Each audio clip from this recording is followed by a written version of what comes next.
আসসালামু আলাইকুম viewers, Sabinus কিচেনে তোমাদের স্বাগত জানাই। আজ আমি তোমাদের কাছে নিয়ে চলে এসেছি মসুর ডাল দিয়ে কচুর রেসিপি। আশা করছি তোমাদের খুবই ভালো লাগবে।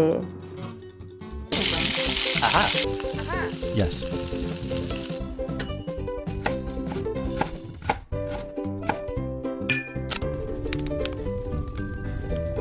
200 গ্রাম মসুর ডাল আমি ভালো করে ধুয়ে নিয়ে তাতে হাফ চামচ লঙ্কা গুঁড়ো, হাফ চামচ হলুদ গুঁড়ো, 1 চামচ ভাজা ধনে গুঁড়ো দিয়ে হাত দিয়ে ভালো করে ঘষে ঘষে আমি মেখে নেব। নিয়ে এরপরে ওতে পানি দিয়ে দেব।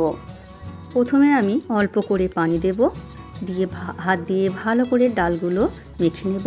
এরপর পাতলা পাতলা করে কেটে রাখা কচু দিয়ে দিচ্ছি, দিয়ে গ্যাসের চুলায় বসিয়ে ঢেকে হতে দেব। এরপর যখন ডাল এইভাবে ফেটে যাবে তখন আমি পরিমাণ মতো লবণ দিয়ে দেব, দিয়ে ডাল নেড়ে দেব। দিয়ে এরপর আমি বেশ কিছুটা এর মধ্যে পানি দিয়ে দেব। যতটা তোমরা যেমন ডালের ঘনত্ব রাখতে চাও ততটা তোমরা পানি দিয়ে দেবে।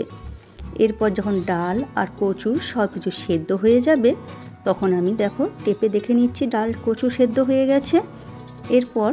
এরপরে আমি বন্ধ করে রেখে দেব। এরপর আবার আমি চুলাতে কড়াই বসিয়ে তেল গরম করে নিচ্ছি, তাতে শুকনো লঙ্কা ফোড়ন দিয়ে দিচ্ছি, দিয়ে লাল করে ভেজে নিয়ে এরপর 1 চামচ রসুন থেঁতো করে দিয়ে দিচ্ছি। রসুন নাড়তে নাড়তে ওর মধ্যে আমি একটা বড় সাইজের পেঁয়াজ কুচি করে দিয়ে দিলাম। পেঁয়াজ আর রসুন সব কিছু যখন লাল হয়ে যাবে তখন ডালের মধ্যেই ফোড়নটা আমি দিয়ে দেব।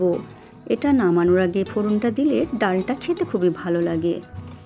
আমার রেসিপিটি তোমাদের কেমন লাগলো কমেন্ট করে জানিও, ভালো লাগলে বন্ধু বান্ধবের মাঝেও শেয়ার করে দিও। এরপরে পেঁয়াজ লাল হয়ে গেলে ডাল আমি দিয়ে দিচ্ছি ওর মধ্যে। এরপর ভালো করে নেড়ে দিয়ে গ্যাসটা বন্ধ করে দেব। এরপর তোমরা পরিবেশন করো ভাত রুটির সাথে। আমার রেসিপিটি ফেসবুক থেকে দেখলে ফলো করে দিও, ইউটিউব থেকে দেখলে সাবস্ক্রাইব করে পাশে থেকো। আমার রেসিপিটি শেষ পর্যন্ত দেখার জন্য তোমাদের অনেক অনেক ধন্যবাদ রইল।